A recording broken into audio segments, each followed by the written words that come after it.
All Hit Radio.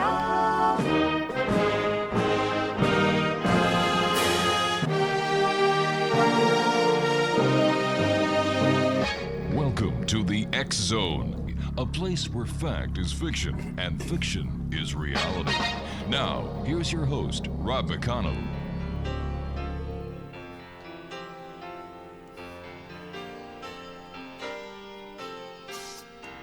Hello, yeah, it's been a while. Not much. How about you? I'm not sure why I called. I guess I really just wanted to talk to you. And I was thinking maybe later on we could get together for a while. It's been such a long time and I really do miss your smile. I'm not talking about moving in, and I don't want to change your life. And welcome to hour number 2 of tonight's show here from the studios and corporate offices of Relmar McConnell Media Company in St. Catharines, Ontario, Canada, on the X Zone Broadcast Network, and you're listening to us on your hometown Classic 1220 and streamed on classic1220.ca. If you'd like to send me an email, xzone at xzoneradiotv.com, or right here to the studios at Classic. Are you writing this down, guys? Yeah. Okay. xzone at classic1220.ca.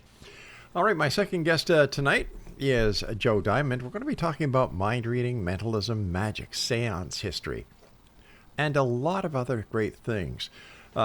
Joining me now from Woodstock, Illinois is Joe Diamond. And Joe, welcome to the X Zone. Thank you so much for having me, Rob. It's a joy to be here. Oh, thank you, sir. Tell us a little bit about yourself and what got you started in the profession you're in now.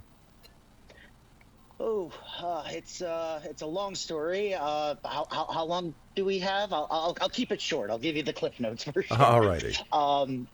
I've always been attracted to the strange and unusual. I was the weird kid, reading ghost stories and doing my best to retell them. I also grew up at a time where it was right after the late 80s. So Ghostbusters had come and gone, but I was the last kid still into them, so I was just like a slight step out of time with all the other kids. I was the one watching Nick at Night growing up, so I watched Twilight Zone and Alfred Hitchcock Presents and Dragnet even. All the good stuff. And so, yeah, the good ones. Yeah. But when I went to school the next day to talk to the kids about them, they had no idea what I was talking about. No, it's a served man. It's a cookbook. And the kids would be like, what? And so, but that didn't stop me. I was always into the strange and unusual. I read about everything from UFOs and crop circles to psychics like Uri Geller and magicians and real life Ghostbusters like Harry Houdini. And I read a lot of books growing up, so much so that by the time I got to second grade, I had a 12th grade reading level, which sounds impressive, but I still have a 12th grade reading level. I peaked early. I see. And so, I got interested. I got a magic hit like most kids, but what I was really interested in were the people the psychics, the hypnotists, the mind readers.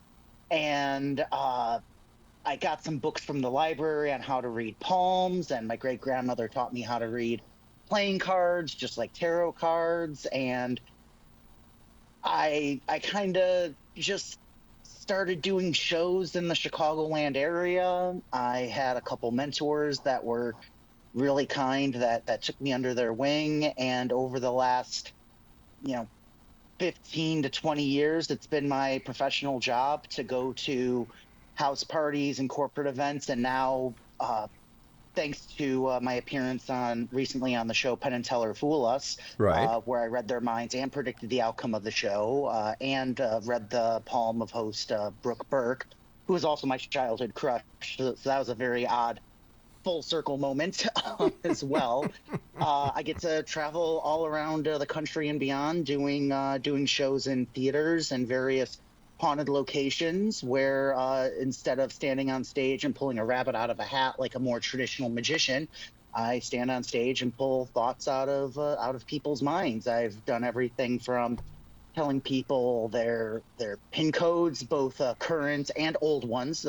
I stick to old ones now with the way the world is right now. Yes, but good I've idea. told people the name of their first crush. One person I did that for was Ari Lehman, the first person to play Jason Voorhees in the Friday the 13th series.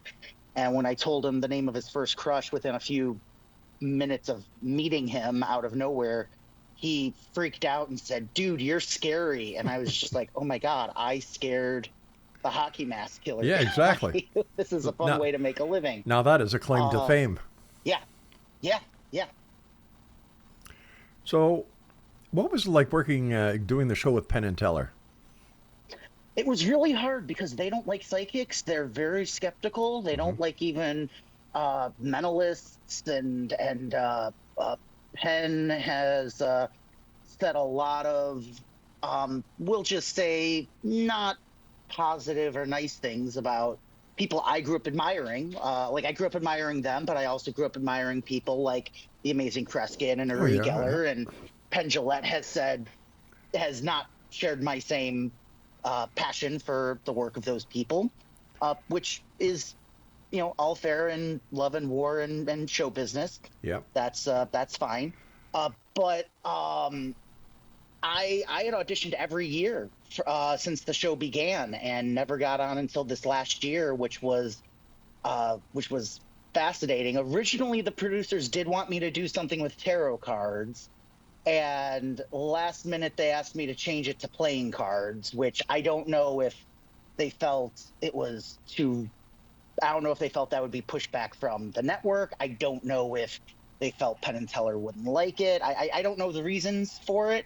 I was okay with it. I'm very flexible, and I'm very okay with how the clip turned out. Because again, I got to play with each of them, talk about themselves, talk about me, each of our histories, and they could not have been more pleasant. They actually said this was their favorite kind of mentalism because what I did took actual mental effort, and that's one of the things I do pride myself on is the amount of work I do put in, because there are some people who will do magic tricks to make it look like they know how to do something, like, just for example, reading a palm or knowing what someone's thinking, when there are actual techniques. Like, you can get an actual book on how to actually read a palm or how to actually read someone's mind through something like, contact mind reading or Hellstromism, like the amazing Kreskin has talked about numerous times.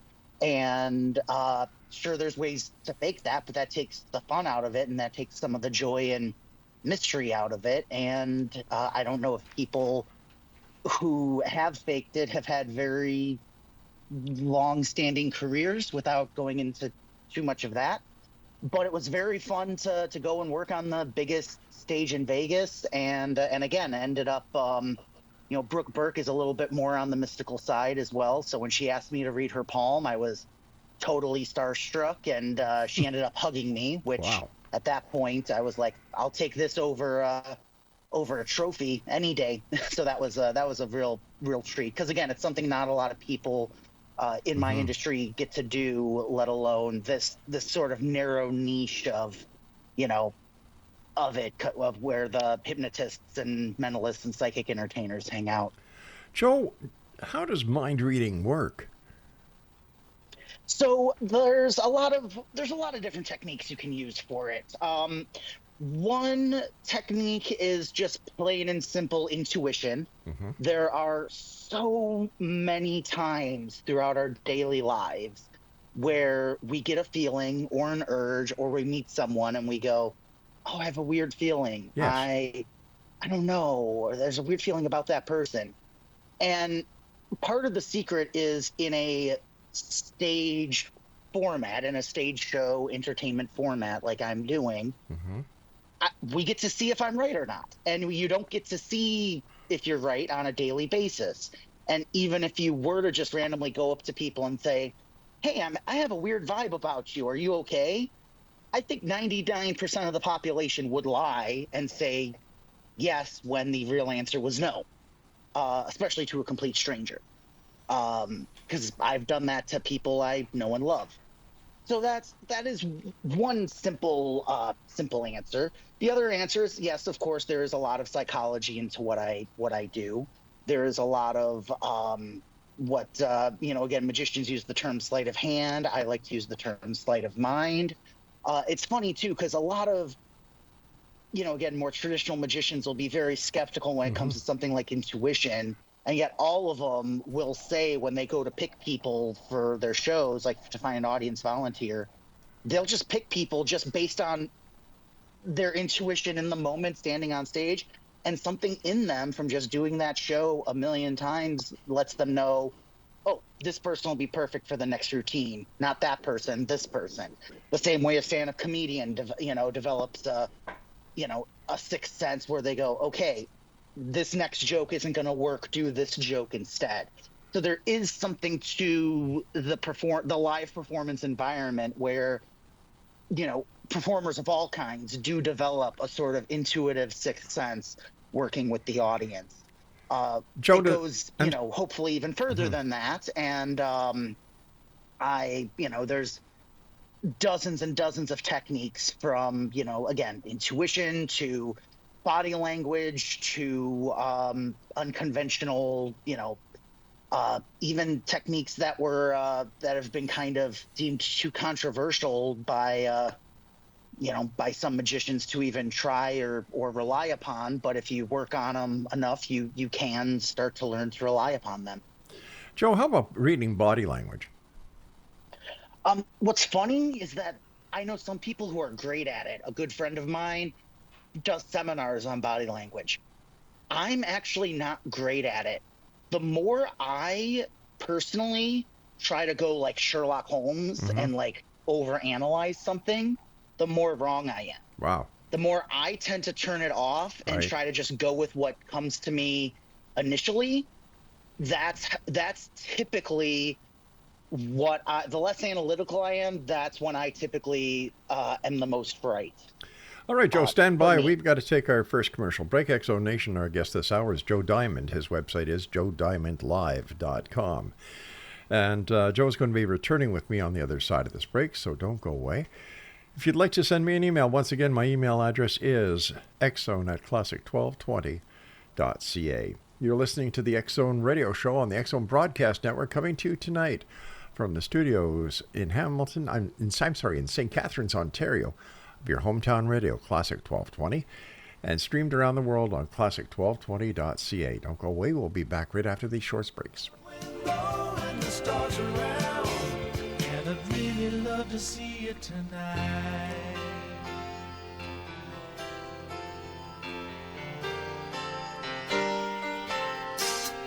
We could go walking through Windy Park, take a drive along the beach, or stay at home and watch TV.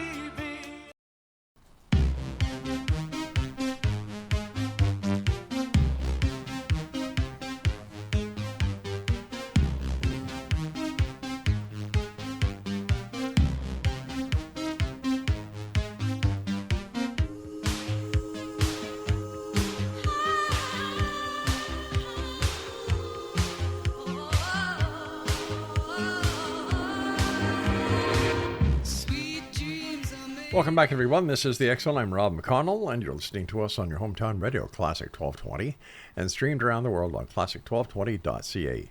Joe Diamond is my very special guest this hour, www.joediamondlive.com.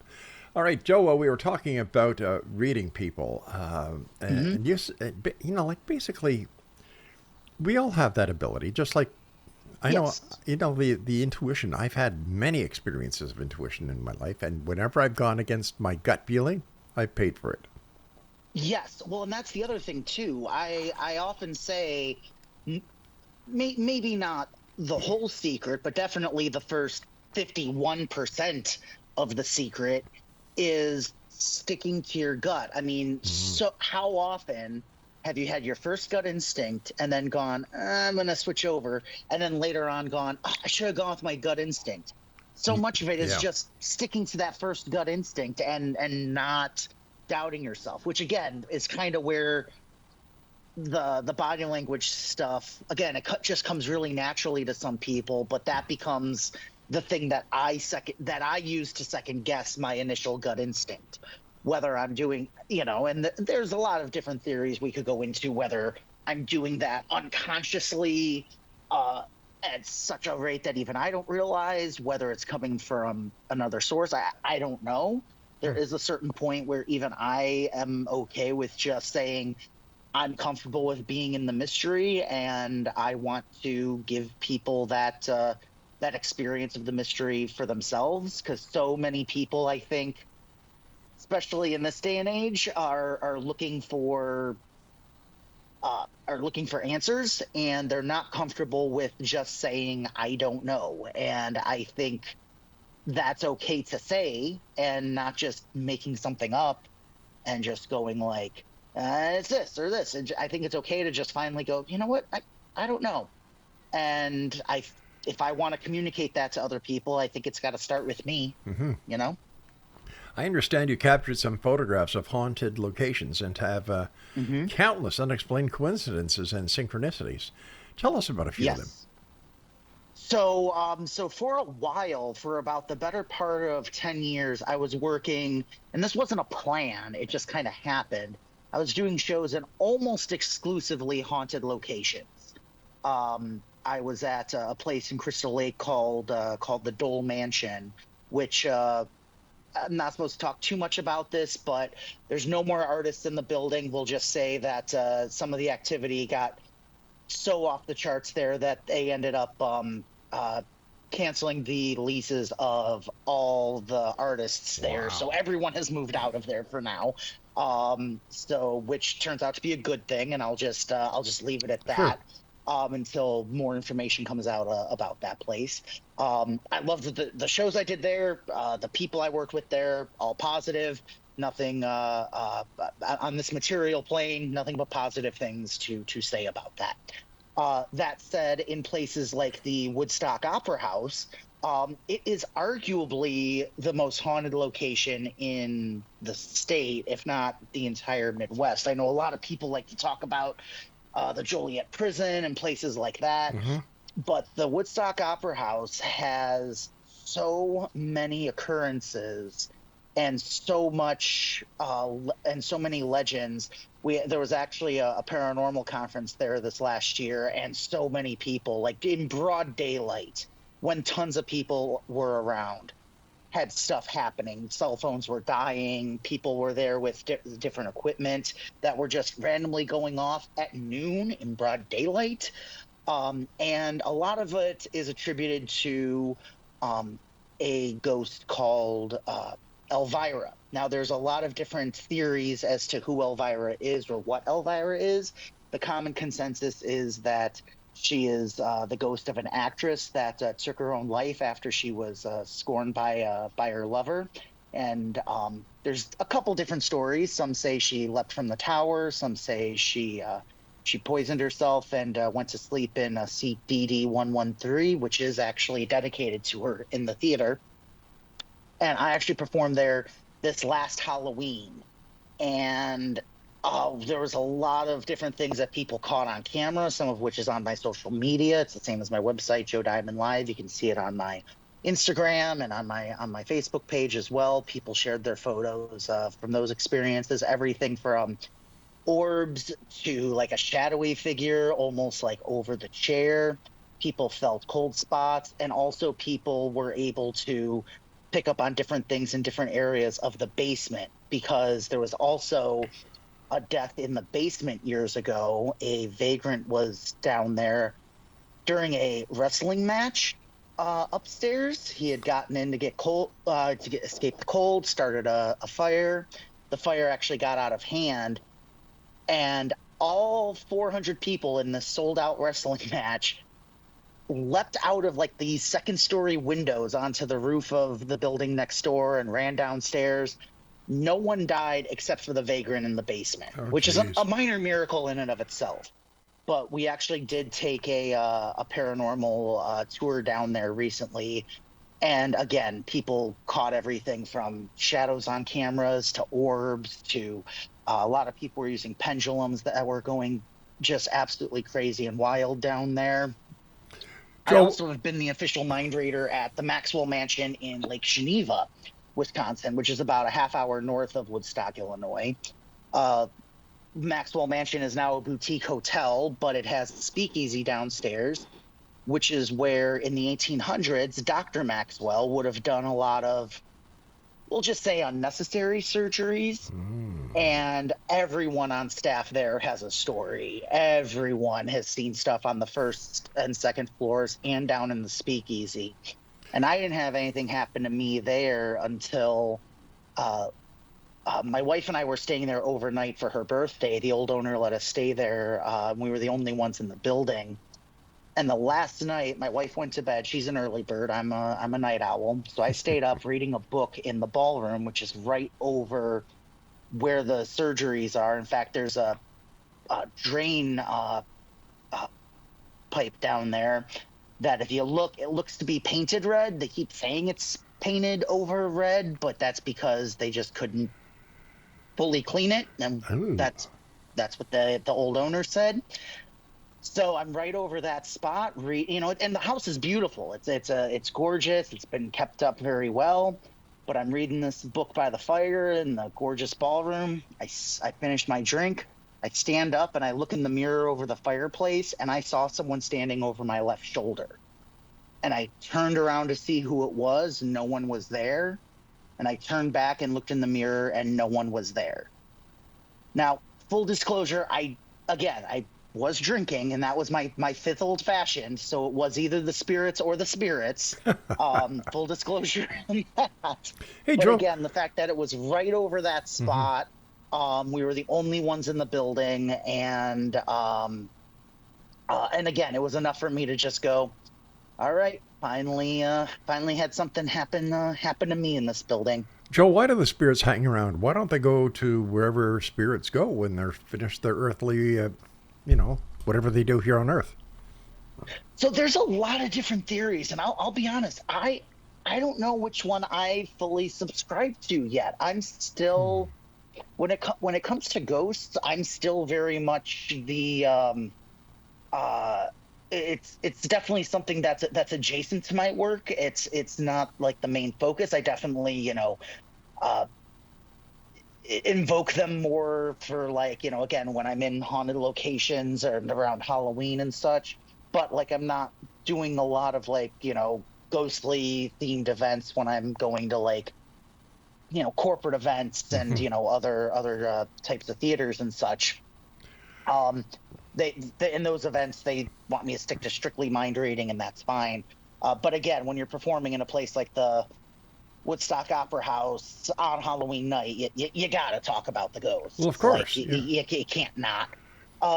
So my friend Lauren Purcell, who's a psychic medium, and she'd be great to have on the show too. She's often told me about how spirits often aren't and never were people, and ghosts are people who have passed away, who have unfinished business, who stick around. So there is technically, I kind of use spirits and ghosts pretty interchangeably, and I probably shouldn't, but as far as I know, that's really the distinction. But again, I just classify it all under the paranormal. Those are the moments and paranormal occurrences I've had. Again, I've caught some things on camera, and I've had other strange occurrences we can get into later. But I feel like those aren't any more than, I think, the average person. I do think the average person does experience a lot of paranormal activity, but a lot of people just brush it off as being a trick of the eye, or even worse, a coincidence. Yeah. And when someone says oh, that's just a coincidence, I always try to point out that that's more disturbing.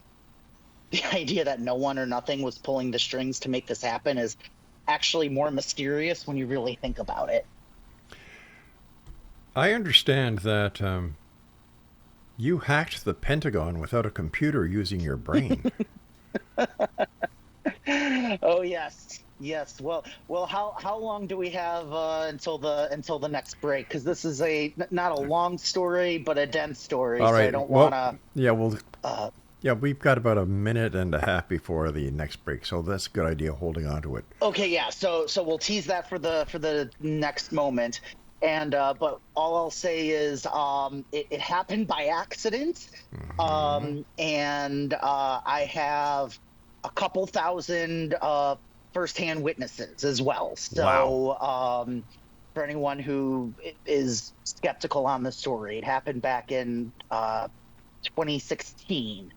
And I'll tell the full story when we come back, so that way I'm not rushing through anything That sounds like a when plan. we come back from the next segment. All right, Exonation, our guest this hour is Joe Diamond. His website is www.joediamondlive.com. Interesting. Truly interesting. Mind-boggling. Did you get that? It's a little mind-boggling. I'm sorry about that.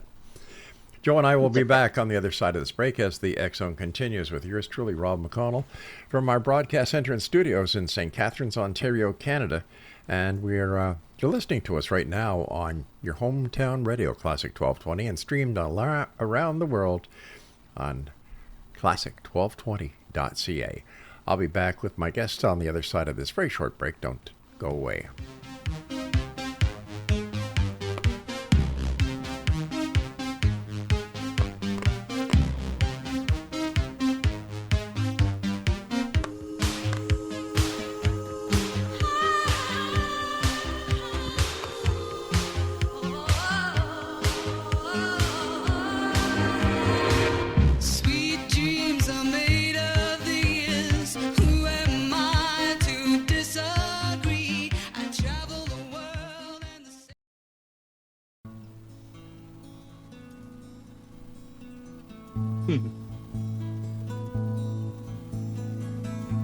If you could read my mind, love, what a tale my thoughts could tell.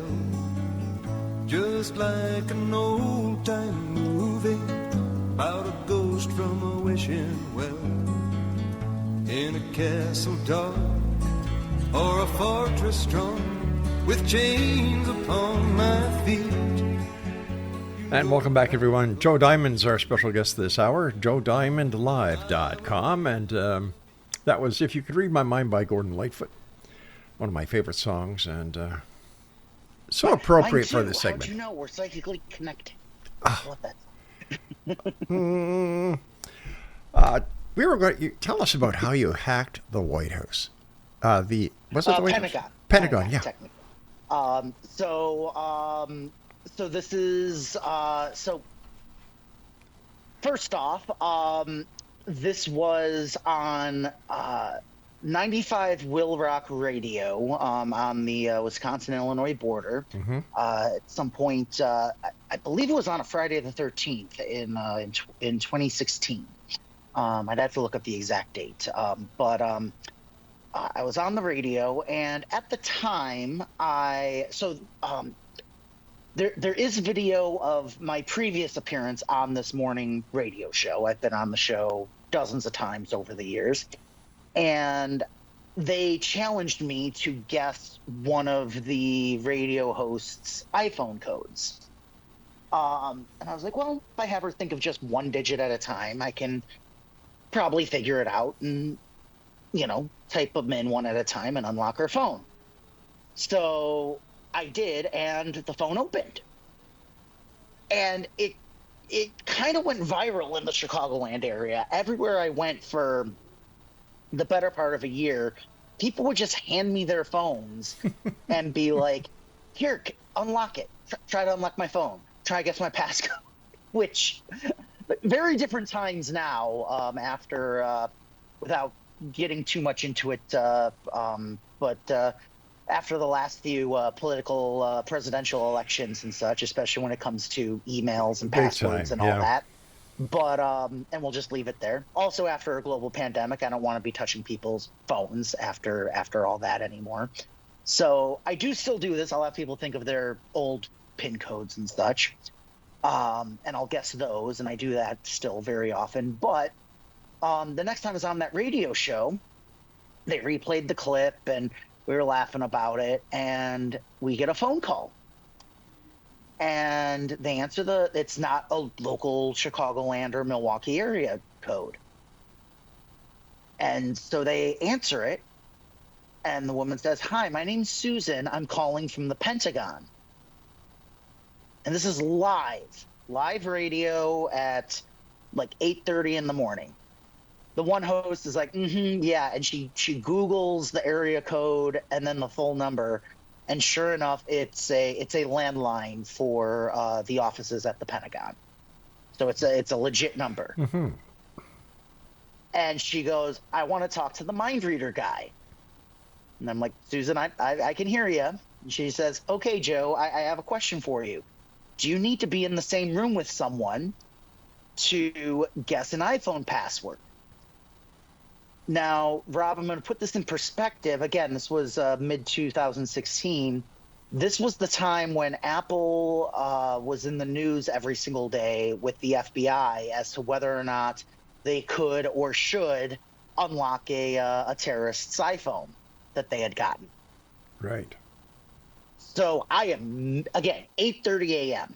Mm-hmm. I am live radio. I immediately start backpedaling. I immediately am like, I don't want to be taken away by the white vans or black vans or any of that, you know? I don't want it. I don't want it. I'm doing this. My calling is to be an entertainer. I don't want to. No, I don't want to. So I say, yes, it does work better if I'm in the room with the person or something like that. And to just kind of pivot and yes and from my experience as a performer, I say, but I can do something with you over the phone right now, Susan. Could you think of a playing card and a deck? Because I'm thinking, okay, just do playing cards, change the subject, get off the subject of PIN numbers and all that. Make sure do that something. Not to mention keeping the NSA, the CIA, and FBI off your tail. Yeah. We're on a morning radio show. Let's keep it fun and light. Let's keep it. Think of a playing card, Susan. And now I have actually closed my shows since I was a teenager with calling someone on a cell phone and having them think of a card and I guess it over the phone. So I've done this a lot. And it was perfect because it was like, oh my gosh, I get to this is great. In my mind, I'm like, I'm going to be able to segue into one of my closing pieces for my show. It'll be great. It'll be a good way to kind of yes and move away from it. I take out a card from behind my back. I don't even look at it. I put it face down on the table. I say, Susan, there's a card face down on the table. Everyone in studio is watching. We got all the cameras going for the live stream. So people are watching. I can't switch that card. I can't change it. Tell us, what card are you thinking of? She says 2 of diamonds. The host turns over the card. It's the 2 of diamonds. And pandemonium breaks out in the radio station. The 2 hosts start freaking out, and they start repeating, "Oh my God, Joe Diamond just hacked the Pentagon. Joe Diamond just hacked the Pentagon with his brain." And I'm like, oh no. Now the white vans are definitely going to come for me. So I'm like, well, so again, playing Mr. Mr. Backpedaler. Tuesday morning drive, 8 a.m. Well, Susan, it's a good thing we had you think of a playing card. Thank you so much, So now in my head, though, I'm thinking, oh my God, when I come in, so I was hosting my own paranormal talk show on Sunday nights on this radio station's sister station. They were on 95 Will Rock FM, and then they had AM 1050 WLIP out of Kenosha AM. So I was like, oh my God, when I come in on Sunday, I'm going to pull the audio and the video from this, because I would do that for my show all the time. And I'm thinking in my head, oh my God, this is the footage. This is the stuff that's going to make me, that's going to go viral. Mind Reader hacks the Pentagon. This is going to be amazing. And you might be wondering, well, then how come we haven't seen this footage? And that is because when I went to the radio station and I went to that spot in the archives, that hour, the 8 o'clock to 9 o'clock hour, was missing from the radio station's archives.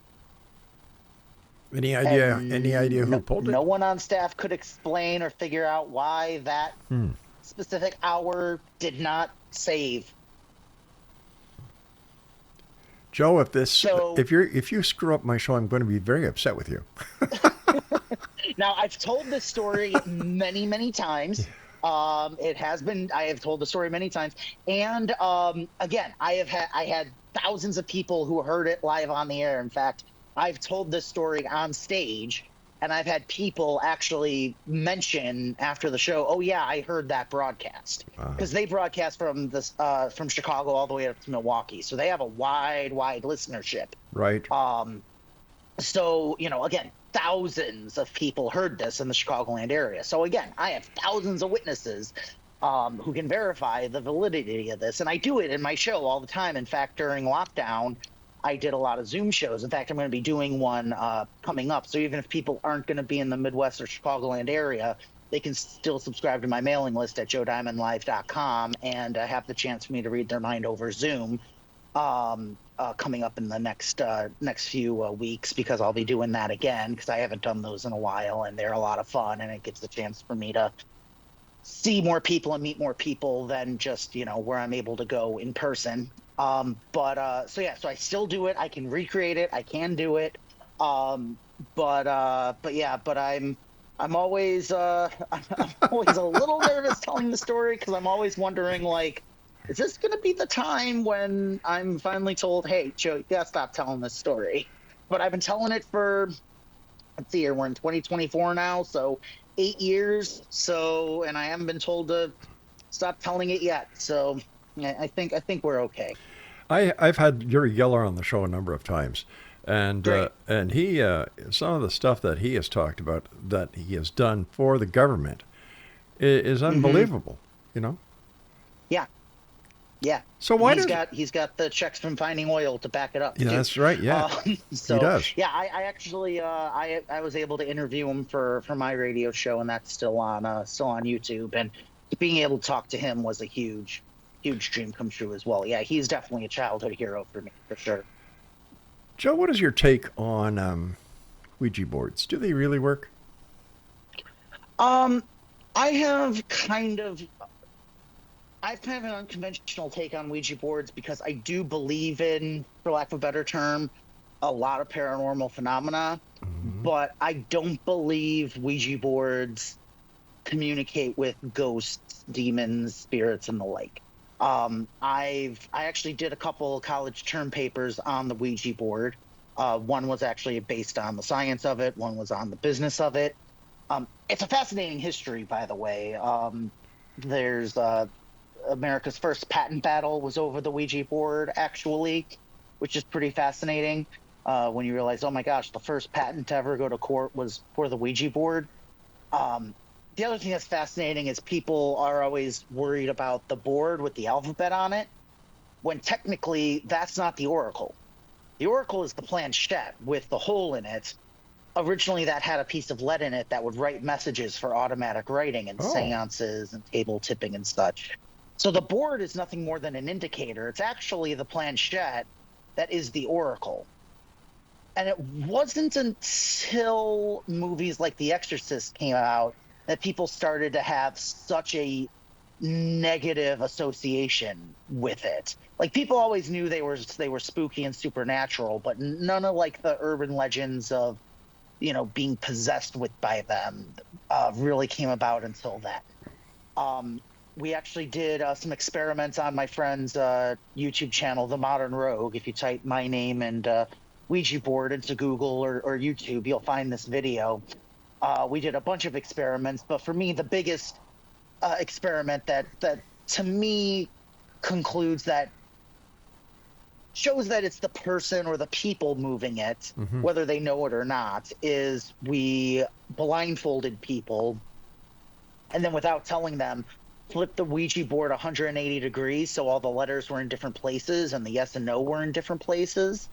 So we then ask, yes or no questions, and the planchette would go up to where the yes used to be, I see. or where the no used to be. Because they So don't. that showed that there was something in the people, not outside of the people, but unconsciously the people's brains. Joe, I've got to take a break here. Please it. stand by. Exonation, Joe Diamond is our guest, JoeDiamondLive.com.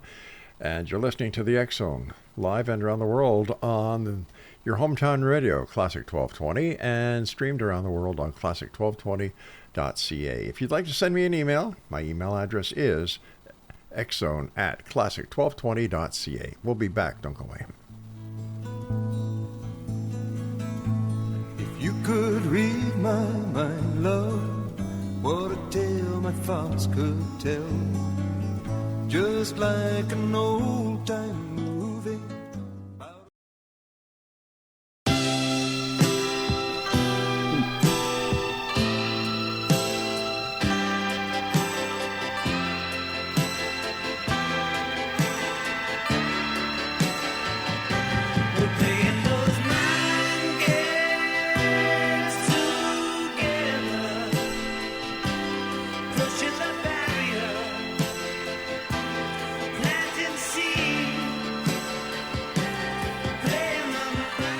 And welcome back. Talking about mind games, my guest this hour is Joe Diamond. His website is JoeDiamondLive.com. And you're listening to the X Zone on Classic 1220 and streamed around the world on classic1220.ca.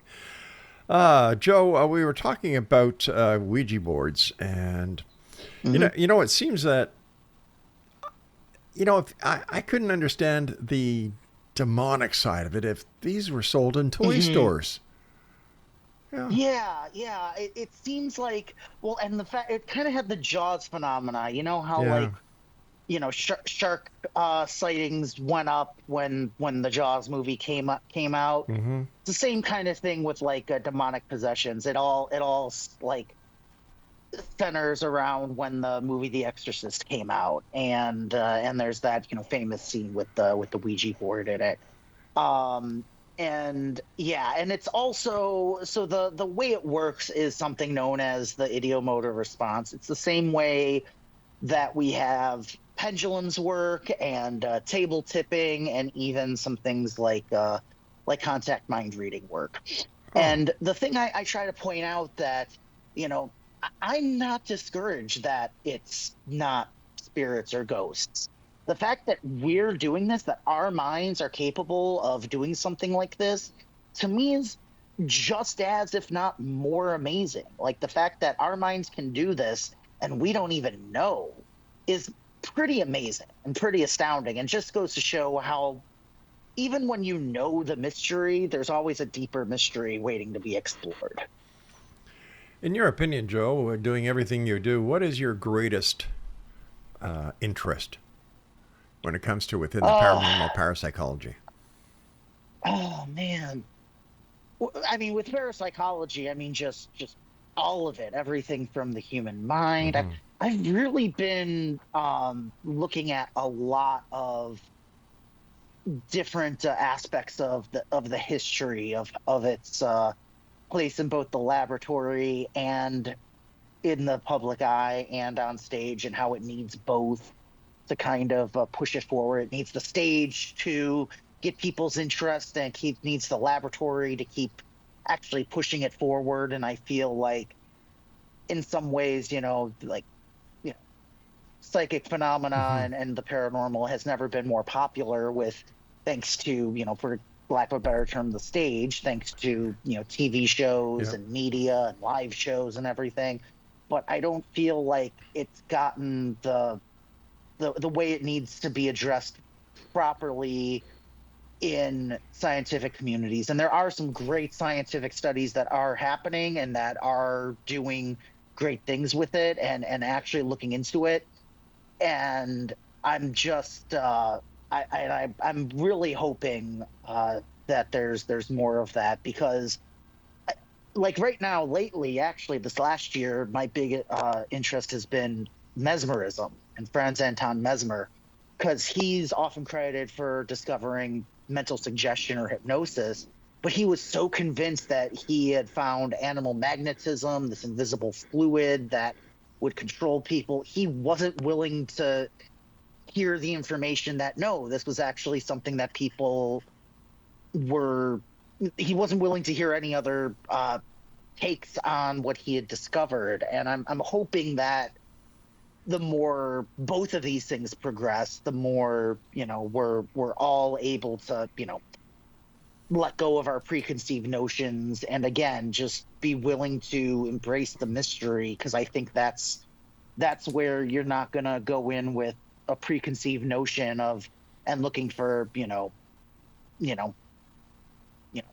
evidence to support beliefs rather than the other way around. So would you say what you do in part is what is known as remote viewing?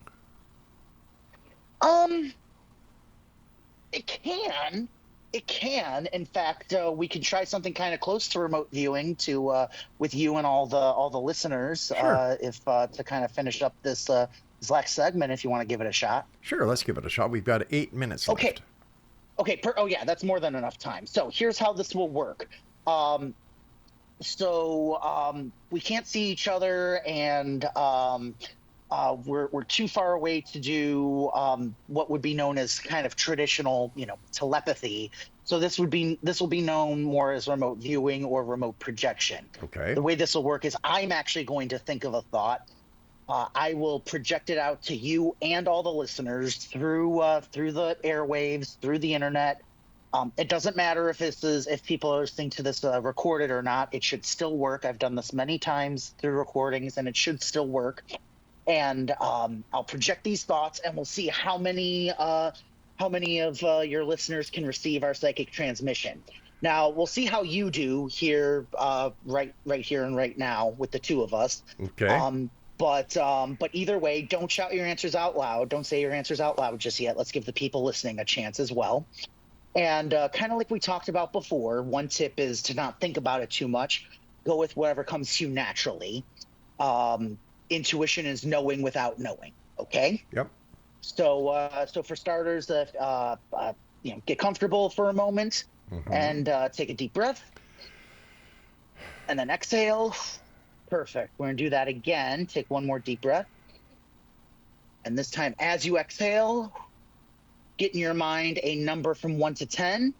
Lock it in your mind. Don't change it. Remember that number. Mm-hmm. We'll do it again. Again, I'll keep it simple. Take another deep breath. Mm-hmm. And as you exhale, get in your mind a direction on a compass. Again, lock it in your mind. Don't change it. Remember that direction. Right. All right, this last one's going to be the most difficult. This time, I'm going to try to send two simple geometric shapes, one inside the other, like a square inside of something else. Obviously, don't pick square. I just said it. Take a deep breath. And exhale. And remember those two shapes. Okay. I'm curious to see how you did. And again, your listeners, what can your listeners email to let you know how they did after they've listened to this? All right. All they need to do is just email me here at xzone@classic1220.ca. That's xzone, XZONE, at classic1220.ca. Great, because what I was actually doing, I was focusing on a memory from my past. I was actually thinking of my first day of high school. Actually, it's a pretty common memory for a lot of people. That's why I picked it, so there'd be some overlap with a lot of your listeners. And I was thinking about how I couldn't, the moment where I couldn't find geometry class. So I asked someone where it was, and they said it was on the north side of the building. So if you got north, that would count as a hit right now. When I got to the classroom, I noticed there were 7 students. So if you got 7, that would count as a hint. And when I sat down, I remember the teacher had drawn on the chalkboard a circle and a triangle. So if you got one of those, that would be considered a hit as well. So Rob, how did you do? Did you get 1 or 2 or all of them? How did you do? I got the last one, the circle. You got the last one. Perfect. Yeah, circle.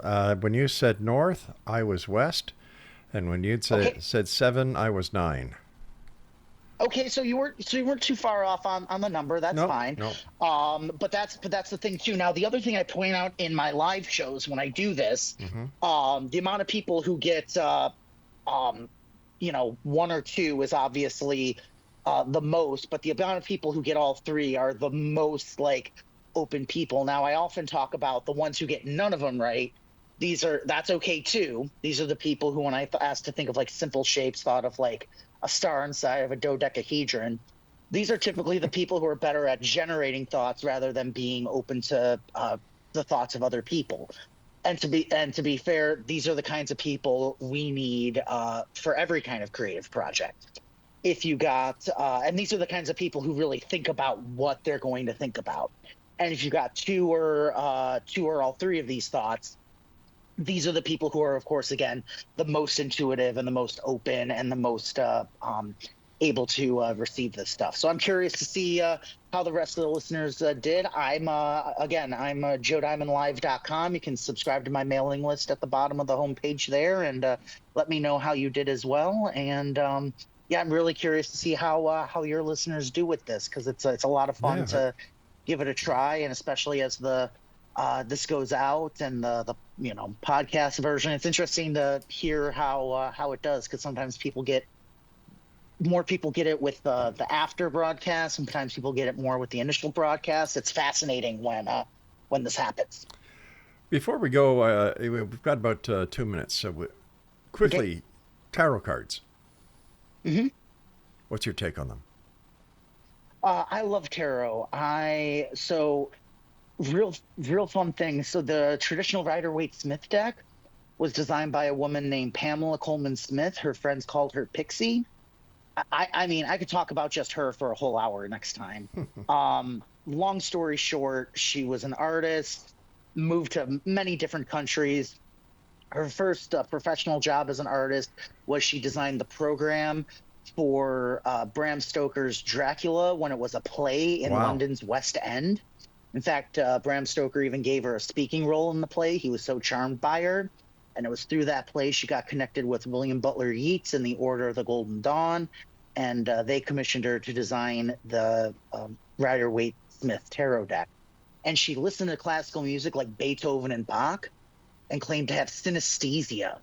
So those were the image. That's where like your senses get all mixed up, where you can like feel colors or taste numbers. She could see music. So when she listened to classical music, those are the images that came to her. So I love that style deck because it literally is classical music brought to life. And then my favorite fact to finish up with her is in the last 10 years of her life, she came out as a Catholic woman. So I love telling people that a mixed race female Catholic artist designed tarot cards. And she always played with a full deck. Yep, absolutely. Absolutely. There's a couple great books that have come out about her and a couple great online articles if people want to look her up. She's, again, a fascinating human. Joe, I want to thank you ever so much for joining us. Congratulations on everything you do. And we look forward to the next time when you're here with us back in the X Zone. And I will let you know how many listeners send me the emails with their responses. I will, Joe. Take care, sir. At X Zone Nation, if you'd like to contact Joe or check out his website, he's got a lot of stuff there, www.joediamondlive.com. Well, that's it for tonight, X Zone Nation. I'll be back tomorrow night at 10 o'clock as once again we cross the time-space continuum to this place that I call the X Zone. It's a place where people dare to believe and dare to be heard. It's a place where fact is fiction and fiction is reality. And we're here with you Monday through Friday from 10 p.m. Eastern until midnight on your hometown radio, Classic 1220, and streamed around the world on classic1220.ca. So until tomorrow night, when once again we meet here in the X Zone, take care of each other, love your child, let them know that they mean so much to you, and that always remember to keep your eyes to the sky and your heart to the light. Good night, everyone.